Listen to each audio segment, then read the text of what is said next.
Subhanallah.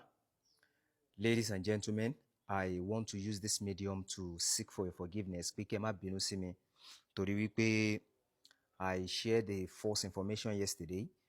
Mi ò ṣèwádìí lórí ẹ̀ ló fà bọ̀ ìgbà tí mo padà ṣèwádìí lé lórí mo wá rí pé n tí àáfàá ń sọ òdodo ni. So ọ̀rọ̀ nípa àáfàá tó sọ wípé kò sí n tí ń jẹ́ ikú pé gbogbo a kàn máa tọ́kú láni pé a kàn máa tọ́kú wò ni. Mi ò really ṣe findings lórí ẹ̀.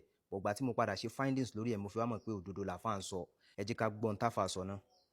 Èmi á máa sọ kò sí ohun tí ń jẹ́ kú. Kí mo wí? Kò sí ohun tí ń jẹ́ kú.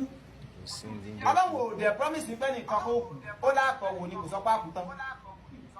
Bẹ́ẹ̀ ni, àkọ́ni ni kullu nafsin. Bẹ́ẹ̀ ni, so n tí àáfàá sọ lánàá nìyẹn. So wọ́n ní kò sí ohun tí ń jẹ́ ikú pé yẹn kàn máa tọ́ ikú wò ni.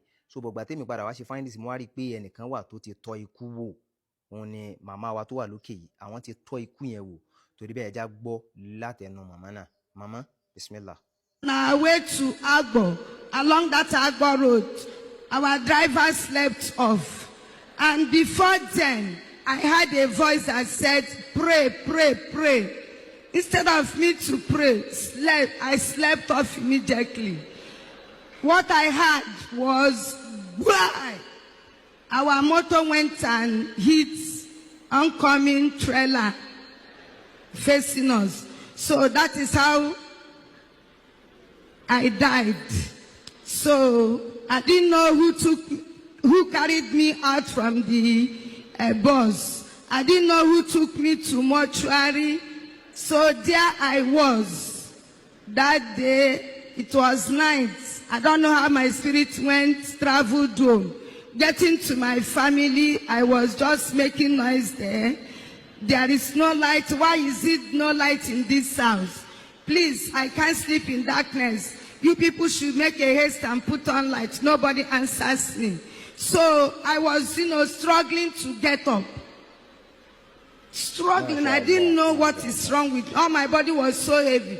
As I just make a move to get up, my spirit landed back to the mortuary where my body is. So getting there, I was still making the same noise, saying, how can we stay in darkness?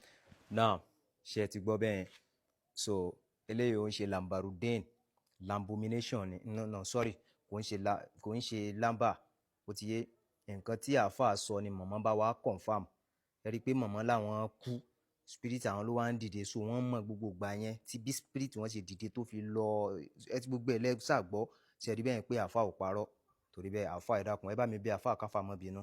Kò ti yé mo ti padà confirm pé a máa ń tọ́kú wò ni a kì í kú. Torí bẹ́ẹ̀ kò jù báyìí lọ ẹ má bínú everybody. Kò jù bẹ́ẹ̀ lọ. Subhana rabbika.